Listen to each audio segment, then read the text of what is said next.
Welcome, everyone. Maybe if this is long enough, we'll even use the audio, so you won't be able to see us if it's a podcast. But right now, it's also video, and we are sitting here at the University of Toronto campus. I am Spark the Genius, and I'm here with, what is your, how would you like to be called? My name is Nicole, but my Mandarin Chinese name is Wei-Tung, but everyone calls me Nicole. All right, we'll go with Nicole. I guess, is that kind of common, like newcomers always sort of pick an English name that's easier for people? Yes. Do you like using it, or are you like, I should be called, so what is it, Wei-Ling? Wei-Tung. Wei-Tung. Yeah, so back in Taiwan, people have their children going to English class, English schools, and they help English teachers choose an English name for their students.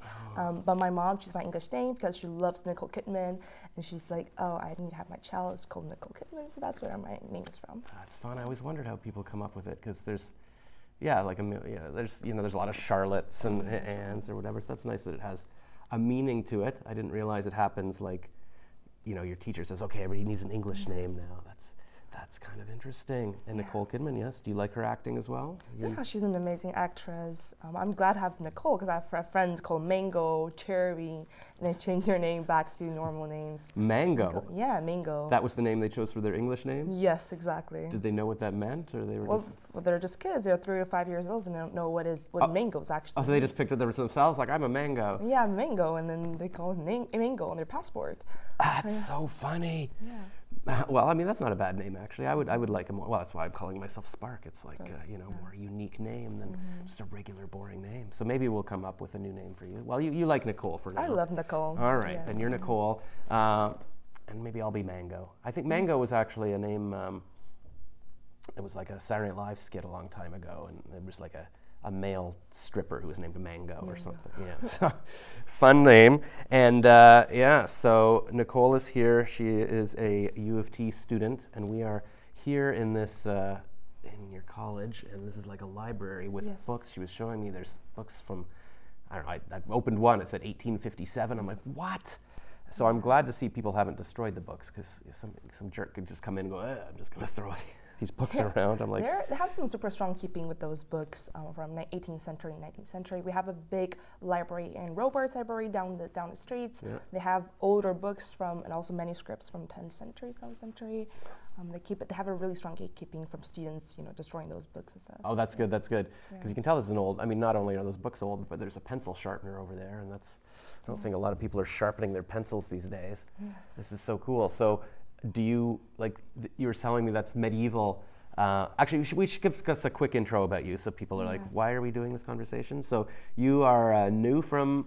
You just got here a couple months ago from Taiwan, and you're like a first-year university student, and you got into school in Chicago. We decided to come in Toronto, and did you come for? And well, you're also like this big activist. You're running all these programs and stuff. Like what's a summary of you? Yes, sure. So I just came to Canada 2 months ago. I was an activist, journalism, and a social entrepreneur. Back in Taiwan, I have over 10 organizations. I help people on issues of anti-racism issues, as well as media issues, journalism awareness, and all these different issues, as well as human rights violations. I've also worked on I know there's a warfare broke down in 2022, the Russian-Ukraine warfare. We also started an organization called Taiwan Stands with Ukraine. We help donations to Ukrainians and support Ukrainians in Taiwan, as well as around the world. There's small businesses and all these events in Taiwan. Yeah, so that's a little bit about me. I'm also looking forward to do all these finance technology, startups, and also do research for that. And political parties and stuff. So that is a little bit about me. Oh, so you're not doing too much. That's crazy. It sounds like we could just do a regular show and every week talking about something different that you're working on. You can teach me how to get into crypto. And I didn't know you were working with Ukrainians. That's cool. I met a bunch in Ottawa recently, and trying to help them out. Maybe I can connect you with them. And, sure, definitely. I went to an event recently, and it turned out to be a Ukrainian poetry reading, and I couldn't understand anything that was being said, so I feel like I need to learn some Ukrainian. what was I going to say? So you're saying there's Ukrainians in Taiwan, so people go in there as well, like refugees? Yes. So one thing is really interesting is when the war broke down, there was a group of Ukrainians as well as Eastern Europeans. They gathered together as a community and started a rally, but it was really disorganized. And me and my friend is a really popular, famous co-founder of several organizations as well as activist during the Hong Kong umbrella movement. She'd be like, oh, we should start an organization helping Ukrainians and Eastern Europeans as a well-organized community that they can connect with each other, help Ukrainians in Ukraine. So several work we do is we carry donations for Ukrainians, as well as we help Ukrainians to find a home in other countries. That is also another department under our organizations. We also help spreading the protests and rallies in Taiwan, around other countries as well.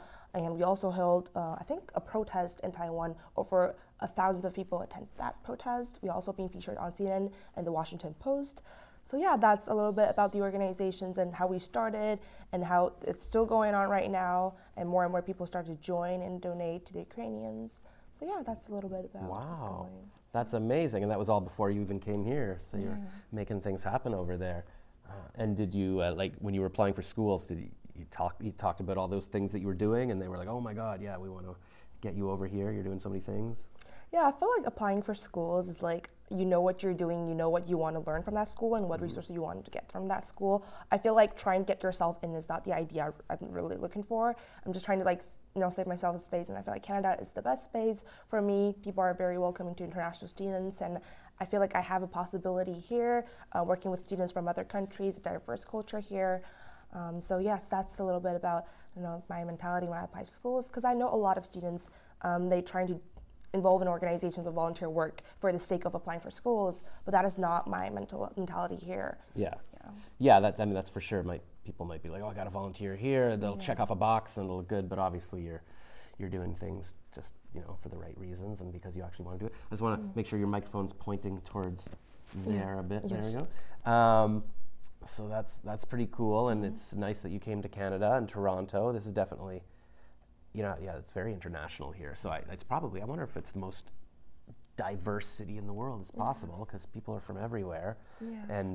And you were saying this is your first time seeing snow? Yes, this is my first time seeing snow. My first time seeing people from all around the world. Because in fact, in Taiwan, everyone you see on the road is like either Asian, Taiwanese, some of them from like Southeast Asian, mostly but this similar cultural background. Yeah. But here, the first time I land here, I called my mom. I was like, wow, people are all from different countries. Because when I was back in Taiwan, I worked with people from Russia, student leaders from the US, but online. So I don't feel like, oh, I'm actually working with them and I don't see them. I don't feel the cultural shock. But I'm here, I was like, wow, like everyone, there are from African American community, they're from Asian American community, there are people from other countries. So it was definitely a really, very amazing cultural shock here. And I've definitely learned a lot in these cultural differences. Well, a lot of my friends are Indians, or Pakistanis, or Asians, or Caucasians. All of them are from different parts around the world. That's so cool. Yeah, that must be so interesting. So I'm sort of used to that in Canada, but yeah, like I went to Japan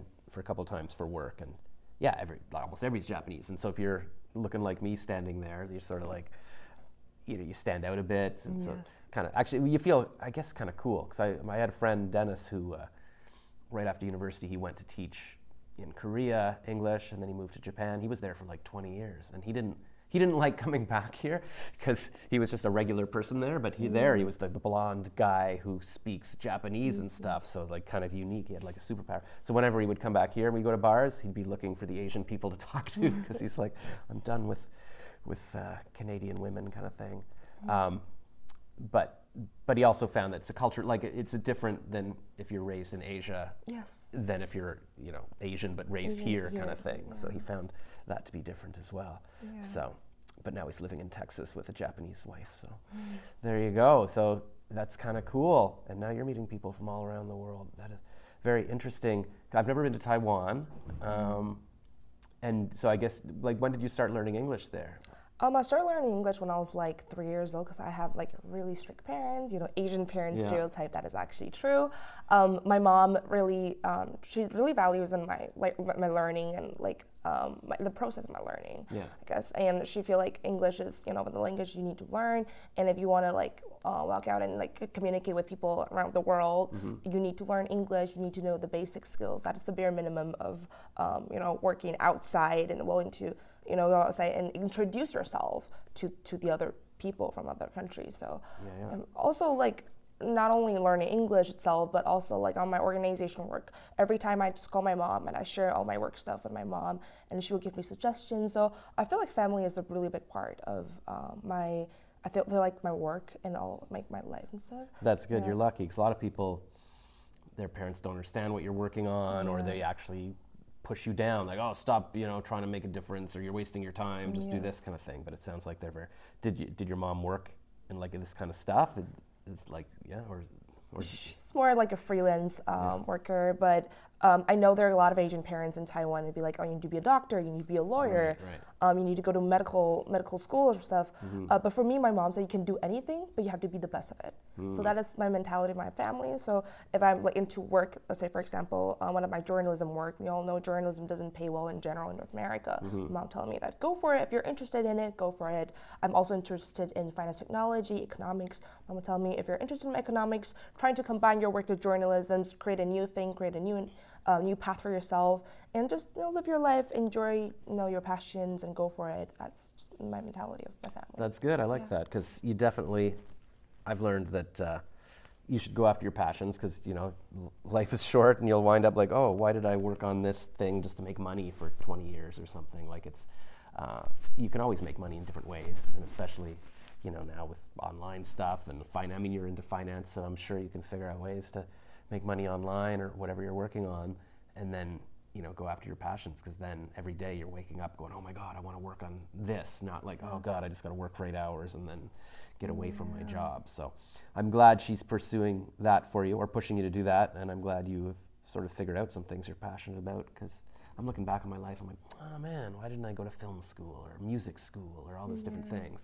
And you can still always do things, but that you can come in if you want. We're just filming it's a popular building here with different rooms, different libraries, and people just come down and study and stuff. And so you're so passionate about all your stuff that you were saying you were up late on Saturday night working on it and stuff. You weren't out partying, and so like what kind of stuff are you working on currently? So there are two things I'm currently working on right now. So later I will have a startup meeting.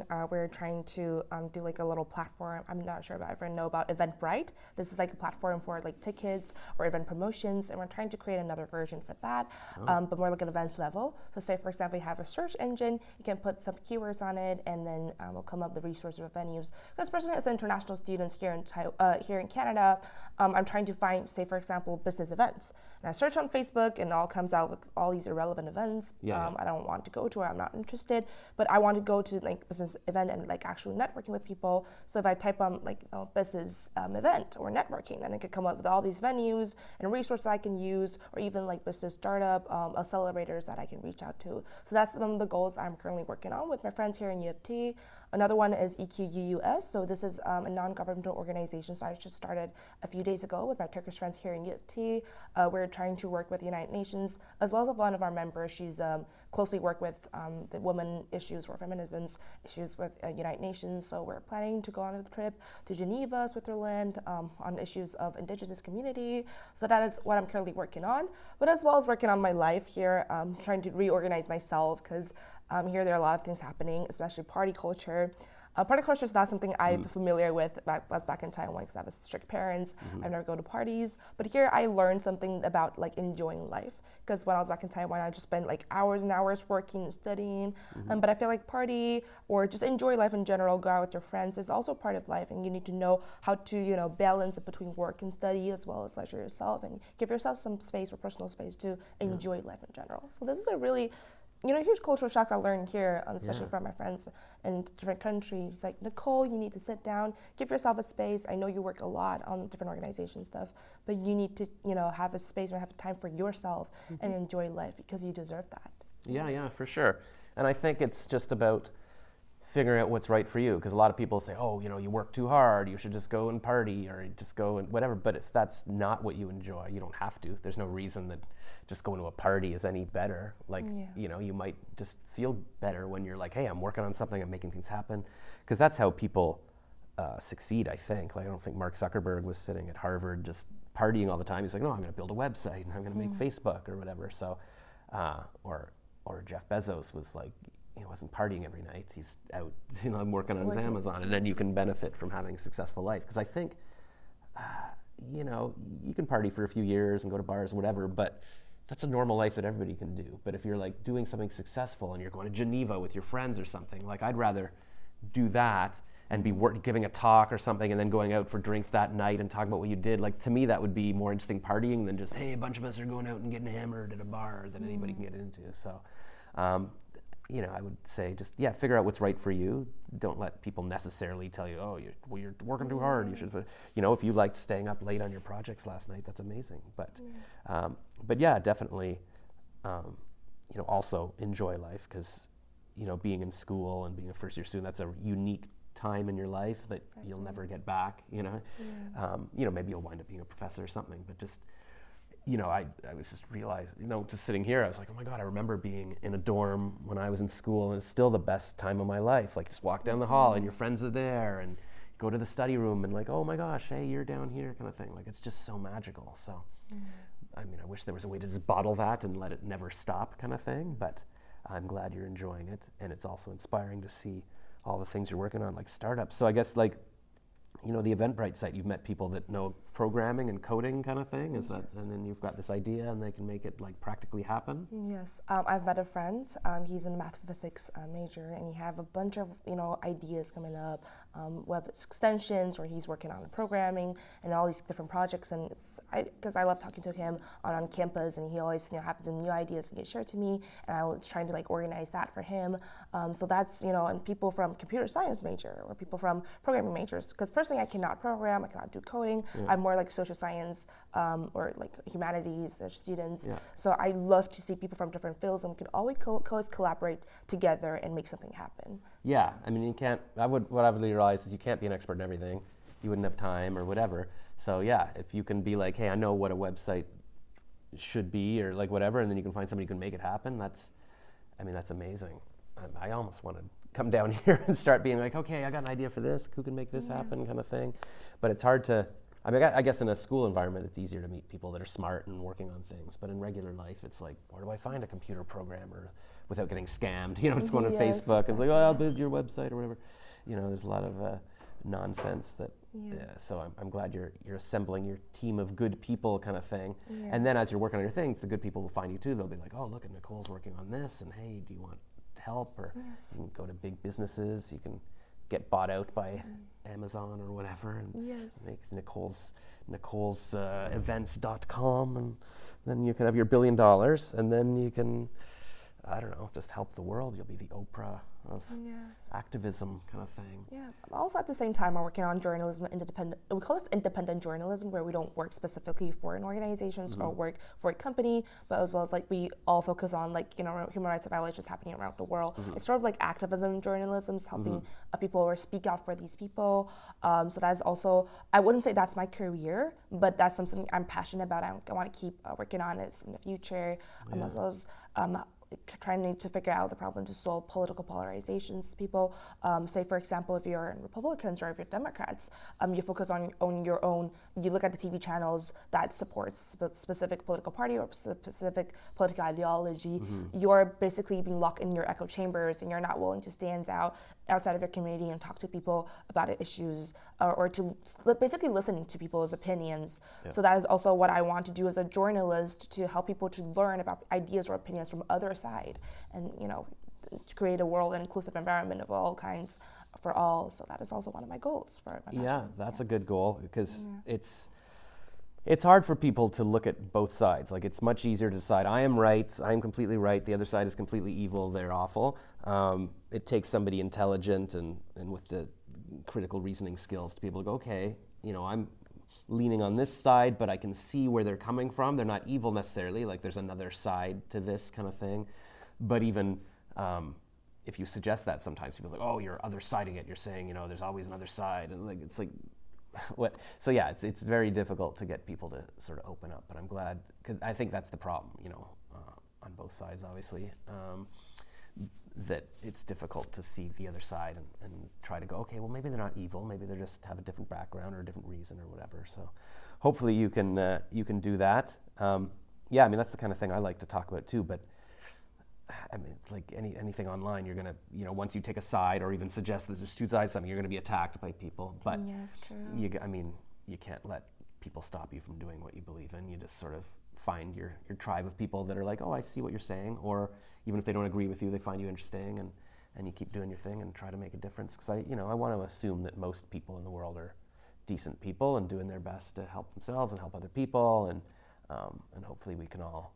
It's also, I find it's easier to get along with people in real life. Like it's easy on Twitter or online just to be, you're right, I'm whatever, I'm right, you're wrong, and when you don't see a face. So you can't let all of that madness. Maybe we should go visit Elon Musk, and you can ask him if you can help with Twitter and with your little team of people and stuff. So are you even, what are you studying here? Have we even talked about what you're studying? Yes, so in year 2, this is a really special system. So in first year, we don't have to decide our majors. We have to go through a bunch of courses. We call it prerequisite courses. But in the second year, my intent majors are double major in economics and international relations with minor in digital humanities. So in first year, I need to take a bunch of courses that is related to, say, for example, Eco 101 or Math 133. That is specifically the prerequisite courses for our second year major. So that's what I'm going for. There's also a reason behind how I choose my major. International relations, I'm a journalist. I'm in love with politics and everything about politics, and I also work with the political parties back in Taiwan. So I love international relations. That's why I go for it. As well as economics, I do research on finance technology. We call this fintech. So that's also kind of related to finance, commerce, economics, digital humanities. I've always loved a combination between digital, technology with humanities, social science, trying to combine all of them, as well as what I'm doing currently right now, the startup. We're trying to combine the technology platform as well as people's need, humanities sides of it. So that's why I choose digital humanities for this, my major, my studies here in year 2. Interesting. I wonder if that's I've never even heard the term digital humanities. It must be a fairly new thing. Yeah. So I guess that's combining, figuring out how to use internet and digital things to actually help people kind of thing. True. Right. Yeah. So, and that's a good combination with all your computer science friends that can actually make things happen. Yeah. That's so cool. Have you, reached out to, the Toronto Star, the Globe and Mail, local journalism outlets to, maybe intern or help them or meet journalists here kind of thing? Yeah, sure, definitely. That's something I'm currently looking for, because I'm currently thinking about starting organizations on human rights issues, say, for example, the warfare, the Ukraine warfare, or the Iran revolutions issues. So I'm trying to look out to local journalism, local journalists here in Canada, like what I was in Taiwan. Because I remember the first time I met my partner, it was in a Taiwan International Journalism's from Reporters Without Borders. It's a conference about Hong Kong issues in Taiwan. And that is the first time I met my co-founder, Carrie Chung. She's super famous on, Hong Kong issues, and she always interview people, also help people from, different human rights violations issues. So I'm just looking for the opportunity here to meet a journalist in Canada and actually work with them or intern in their outlets to help them out. Very cool. I'm sure they'll be very receptive, and if there's any journalists or people who own newspapers or TV stations or radio stations, contact her.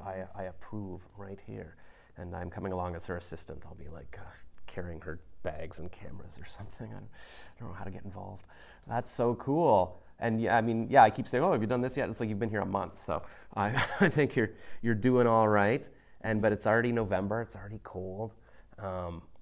What happens? Do you have plans for the once it's the holidays? I guess you can do exams soon, and then you've got a couple weeks off or something. Yes. I'm currently looking for conference opportunities. So there's something called Youth Opportunities, and that the specific platforms help a lot of students who want to reach out to opportunities outside their countries or inside of their country. So I'm currently looking for conference opportunities on that website and see if I get any chance to go outside or go overseas and go to conferences in other countries.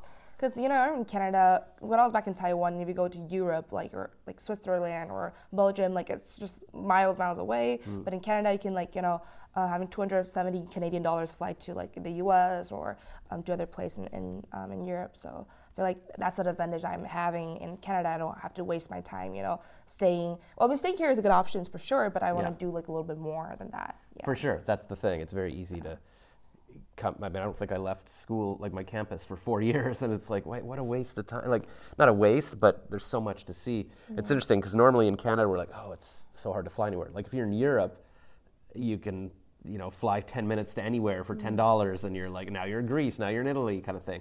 So in Canada, it's still a bit far to fly places, but I guess it's easier than Taiwan, because every time I look into, I'm going to visit a friend in Vietnam or something, it's like, oh, that's 24 hours to get there. Like it's a big deal. So that's great, and I love conferences too. I just realized that recently. Like I went to a podcast conference a few years ago, and I'm like, oh, I love this. Like just because it's when you're a grown-up, it's kind of the closest you can get to being on campus and just having friends in your dorm. It's like everybody's there with their lanyard, and you can go up to say hi to anybody, like say hi, and you're all there for a common purpose. And I was interviewing people at the podcast conference and stuff. So that's what I'm looking for now. Like, do I go to a Tony Robbins conference, or do I go to something about? I'm trying to think of like what conferences would be related to my interests. Like VidCon would be for TikTokers and stuff. But I'm not. I like pop culture and stuff, but I'm not that interested in, I need to see like people talk about comic books, but I like the kind of things you're working on where they're helping people and you're all working together. So yeah, I want to find so I can relate to that. So and see that's cool. Like a lot of people might be like, I'm just gonna go party for the holidays or just go to bars, but you're like, no, I want to find a conference, I want to advance myself, which is so smart because it seems like time, I got tons of time, I'm only in first year and everything, but I mean, you're already in November, in a month, it'll be the half of the year, and 4 months then, that's your first year gone, right? So you got to take advantage of this time when you can meet with anyone and you have all the possibilities and make life happen. I remember there's one conference that's called Immigrants in Tech Summit. It's organized by Scale Without Borders, and there's one speaker called Tarek. He's the founder of Peace by Chocolate. He's, I think it's a Syrian refugee. He came to Canada, in I think it's another province, opposite side of Canada, and he came here with nothing. He lost everything, and he came here as an immigrant here in Canada with his family and restarted chocolate factories and trying to promote ideas of anti-war and peace for people here in Canada, as well as people, a refugee here in Canada and Syria and all these issues. So I was kind of inspired by him because he was also an immigrant. He was like 17 or 18. He doesn't have anything here. He doesn't know about the language and stuff, but he grew himself and he tried to advance himself and create all the possibility here. And now he's the CEO of Peace by Chocolate. And I also met a lot of people, networking in general in conferences, people from Ukraine, people from Eastern Europe, people from Asia, where have the same cultural background as I am. We all share different ideas or common interests on several things, or technology, or we're all looking for a job, or say, for example, so we all share these connections here in Canada. Oh my gosh, that is so cool.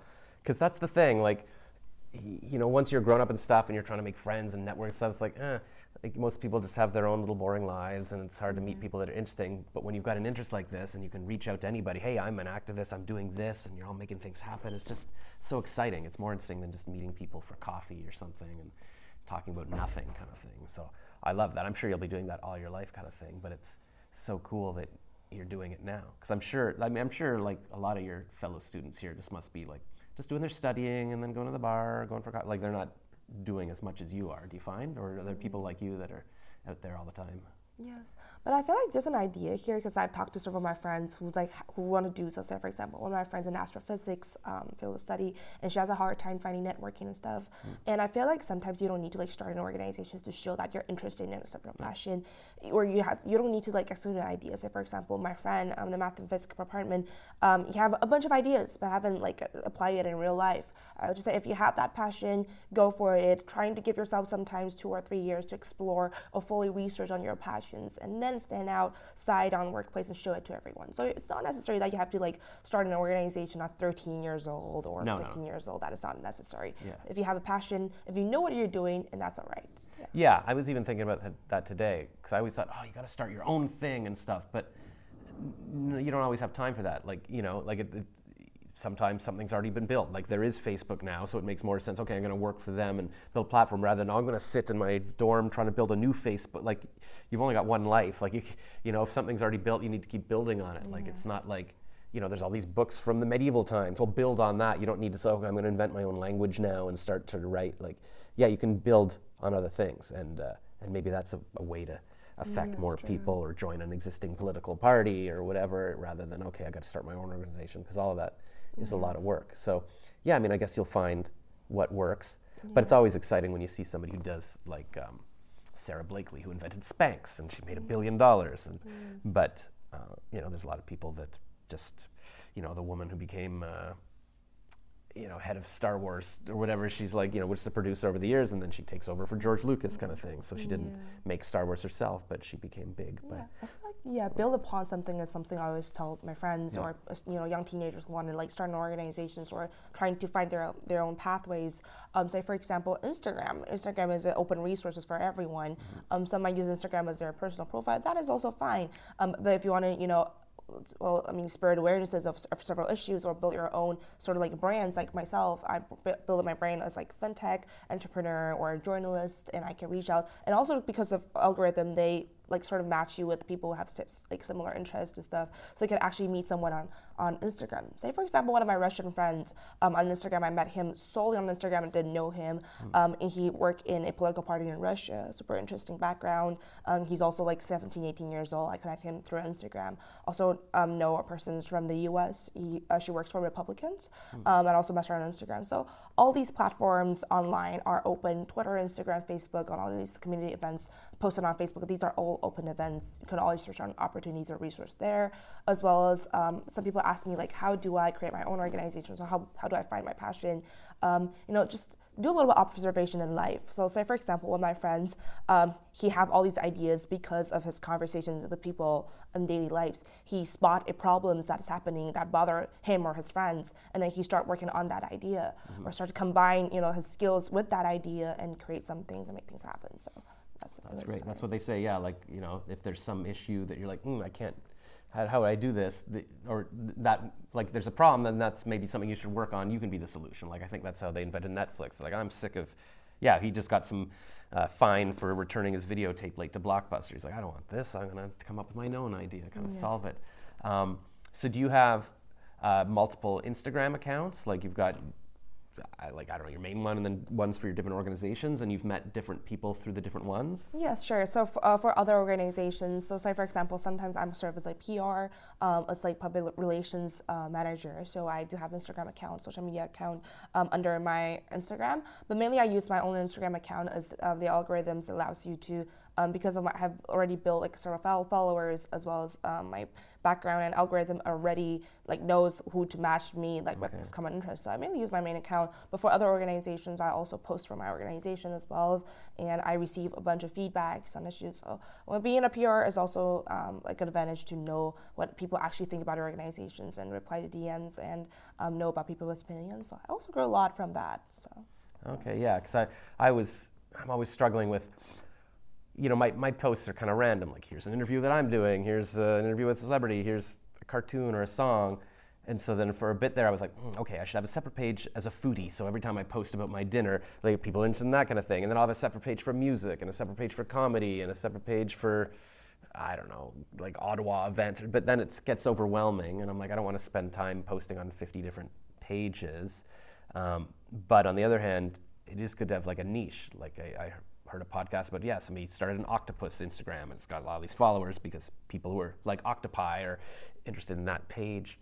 But I guess there's a way to sort of combine things. Like, I can be the interviewer who likes entertainment, but also, you know, helping the world, and then maybe that's enough. And then you can just sort of see, because there's also, you don't really know necessarily what's going to take off. Like, I took off with my video about talking about my coffee. I didn't think that was going to be the thing. So I guess it's difficult when you have like lots of different interests. You're like, do I need a different page for everything kind of thing, so that people who like music will find it?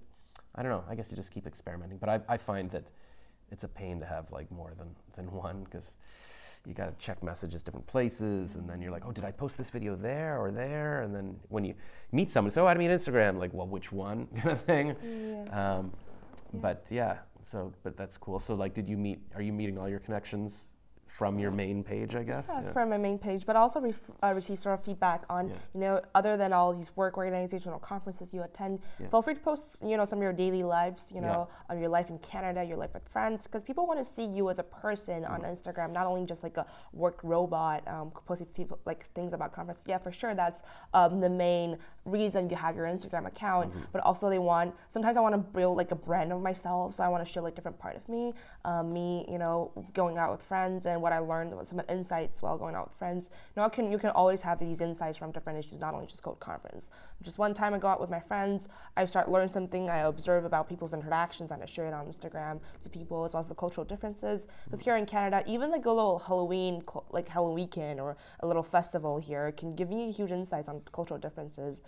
We have something called Saints Ball happening, I think, last night. The night before last night. It's like a charity gala we have in Trinity College. It's like an 84 years old tradition, super, super cool. But I also realized that, how people interact in the parties, or how people interact in these bowls are different from students in Taiwan, because people got like super awkward back in Taiwan. Students are not taught to be like being, staying out to invite a girl to dance or something. But here people are, people dance, people, willing to walk out to a girl and say like, do you want to dance? Or people like willing to compliment on your dress. I receive over 4 or 5 compliments on my dress, and you look so beautiful, you look stunning. But back in Taiwan, people might think about it, but they're not. They're too shy to tell you about that. So it's a little cultural differences I find in every single events I attended. So it doesn't necessarily be conferences, but any single daily life events you can share with your audiences. My audience is mostly from Taiwan. Some are from Canada, my friends here in Canada in UFT. But I also want to let my audience from Taiwan know what happened in Canada. You can take your Taiwanese friends here to Canada through Instagram. That's also a cool thing that can be achieved from these platforms. Yeah. That's the thing, yeah. I mean, I'm sure there's and people love hearing about cultural differences, or like I wouldn't have known that there's that difference at the parties and stuff, and so you have this unique perspective that you can go, and that's the thing now too, like, even just being able to film with your phone is pretty new. Like, it was only like 10 years ago that I was like typing Facebook statuses, and then one day they were like, I think maybe it's when my iPhone got, like, they didn't even have video capability at the beginning, it was just photos. And then when I was able to film, I'm gonna film a video status where I'm talking about something that just happened. And now you can literally, you can just post, and people in Taiwan can see what you're doing right now, or like, it's such an amazing thing.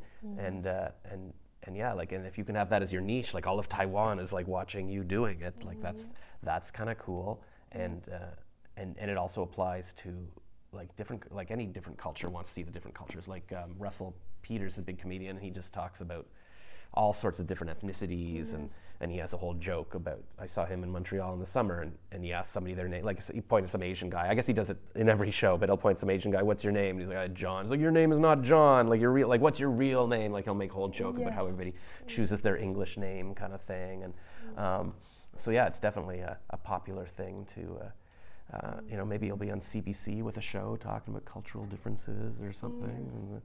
Because I remember even 10 years ago I met with a morning show host, and he was like, if you want to pitch some things, like anything to do with diversity. I'm like, diversity? What have I got, kind of thing. But you're like, you're the perfect person for that, coming from there and exploring Canada and stuff, so you can do so many things. It's all very exciting. So don't ever feel bad that, I'm not out partying, I'm working on stuff, because it looks like you've got huge missions to accomplish while you're here, kind of thing. So I don't want to keep you too long. I'm sure you've got other things to do today. Like you were saying, you've got meetings all. I'm like, meeting? What are you doing all day on a Sunday? But you're like, well, I got my startup and I got my activism. I'm like, geez. And I was just gonna be like, maybe I'll go for brunch or something. Like, no, it's fine. Always good to chill around. I love to chill. I miss all the time that I can like chill as a child. Nothing to do. But as I said, you can always get insight from these daily little things as you work with, you collaborate with people, you interview people. Even like in a restaurant, you interview people in a restaurant, you get new things, you learn new things every day. So. No, that's why I do these kinds of things, right? Like it's like even just doing the interview, it'd be weird. It'd be harder for me, like if I wasn't doing interviews, I'd be like, hey, you just want to talk to me for half an hour? It's like, why? What are we talking about? But here it's like we're doing this talk, then we can.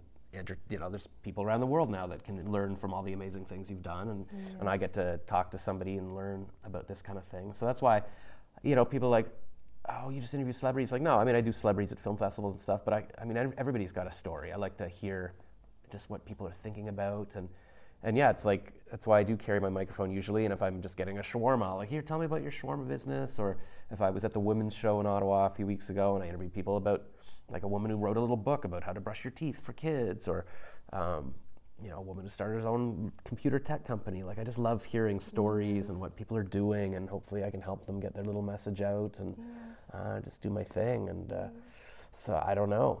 I feel like discovering stories is like the main spirit of journalism, as well as like right now we have all these resources. There's some where it's called civic journalism, where all of us could be the journalist. We can always interview people, know about their stories.